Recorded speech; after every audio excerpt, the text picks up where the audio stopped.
नमस्ते। आज हम एक ऐसी यात्रा पर निकलेंगे जो हमें शांति और ज्ञान की गहराइयों तक ले जाएगी। यह कहानी है सिद्धार्थ गौतम की, जिन्होंने ध्यान के माध्यम से आत्मज्ञान प्राप्त किया। यह कहानी हमें ध्यान की परिवर्तनकारी शक्ति से परिचित कराती है, जो जीवन को एक नई दिशा दे सकती है। यह हमें सिखाती है कि कैसे आंतरिक शांति प्राप्त की जा सकती है। सिद्धार्थ एक राजकुमार थे, जिन्हें बचपन से ही दुनिया के दुखों से दूर रखा गया था। उनके पिता ने उन्हें हर प्रकार के कष्ट से बचाने का प्रयास किया था। लेकिन एक दिन उन्होंने अपने महल से बाहर की दुनिया देखी। उन्होंने एक बूढ़े व्यक्ति, एक बीमार व्यक्ति और एक मृत शरीर को देखा। इन दृश्यों ने उन्हें भीतर तक झकझोर दिया। उन्होंने पहली बार जीवन की कठोर वास्तविकताओं का सामना किया। उन्हें यह एहसास हुआ कि जीवन क्षण भंगुर है और सब कुछ अस्थायी है। कोई भी चीज हमेशा के लिए नहीं रहती। उन्होंने यह भी समझा कि दुख जीवन का एक अनिवार्य हिस्सा है। कोई भी व्यक्ति इससे बच नहीं सकता। इन अनुभवों ने उन्हें अपने आलीशान जीवन को त्यागने के लिए प्रेरित किया। उन्होंने भौतिक सुखों को छोड़ दिया। उन्होंने दुख से मुक्ति का मार्ग खोजने का संकल्प लिया। उनका लक्ष्य था एक ऐसी राह खोजना जो सभी को शांति दे सके।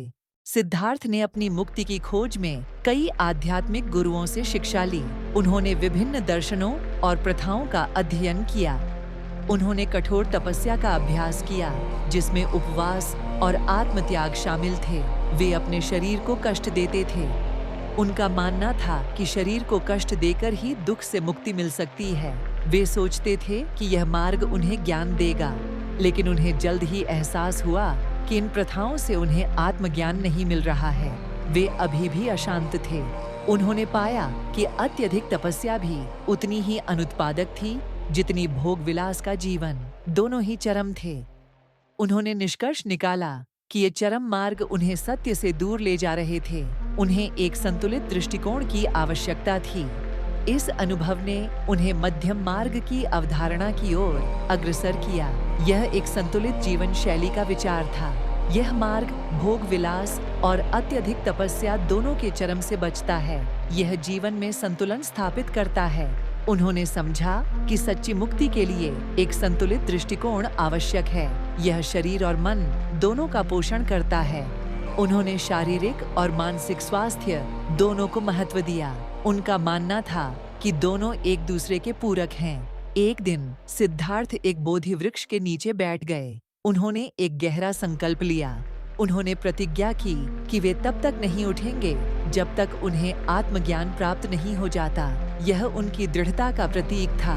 बोधि वृक्ष के नीचे बैठकर सिद्धार्थ ने ध्यान की एक गहन यात्रा शुरू की। उन्होंने अपने मन को शांत किया। उन्होंने अपनी श्वास पर ध्यान केंद्रित किया, उसके उठने और गिरने का अवलोकन किया। यह उनकी एकाग्रता का आधार बना। धीरे धीरे उन्होंने गहरी एकाग्रता की स्थिति विकसित की। उनका मन शांत और स्थिर होता गया। इस यात्रा में उन्हें कई चुनौतियों का सामना करना पड़ा। उन्हें मार के प्रलोभनों का सामना करना पड़ा। मार, जो बुराई का प्रतीक है, ने उन्हें भय, संदेह और इच्छाओं से विचलित करने का प्रयास किया। उसने उनके मन को भटकाने की कोशिश की, लेकिन सिद्धार्थ अविचल रहे, वर्तमान क्षण में स्थिर रहे। उन्होंने अपने ध्यान को भंग नहीं होने दिया।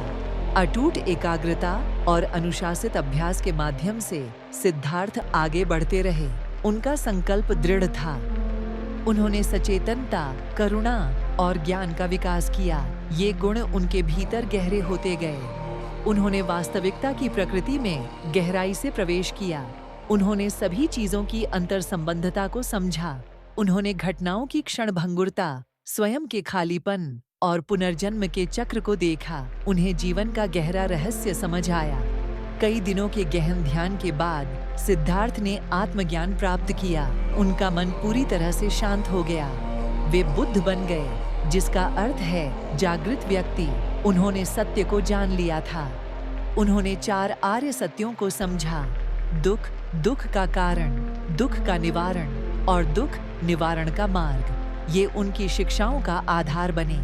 उन्होंने महसूस किया कि मुक्ति ज्ञान, नैतिक आचरण और मानसिक अनुशासन के माध्यम से प्राप्त होती है। ये सभी ध्यान से विकसित होते हैं। बुद्ध की यह कहानी ध्यान के महत्व को रेखांकित करती है। यह हमें ध्यान की शक्ति से परिचित कराती है। ध्यान आत्मज्ञान की खोज में एक केंद्रीय अभ्यास है। यह हमें आंतरिक शांति की ओर ले जाता है।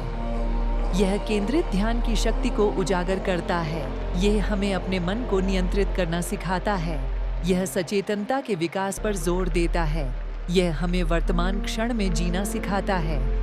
यह आंतरिक और बाहरी बाधाओं को दूर करने की क्षमता को प्रदर्शित करता है। यह हमें चुनौतियों का सामना करना सिखाता है। यह वास्तविकता को समझने के लिए एक स्थायी प्रेरणा के रूप में कार्य करता है। यह हमें जीवन के गहरे अर्थ को दिखाता है। यह स्थायी शांति और दुख से मुक्ति का मार्ग प्रदान करता है। यह हमें एक पूर्ण जीवन जीने में मदद करता है।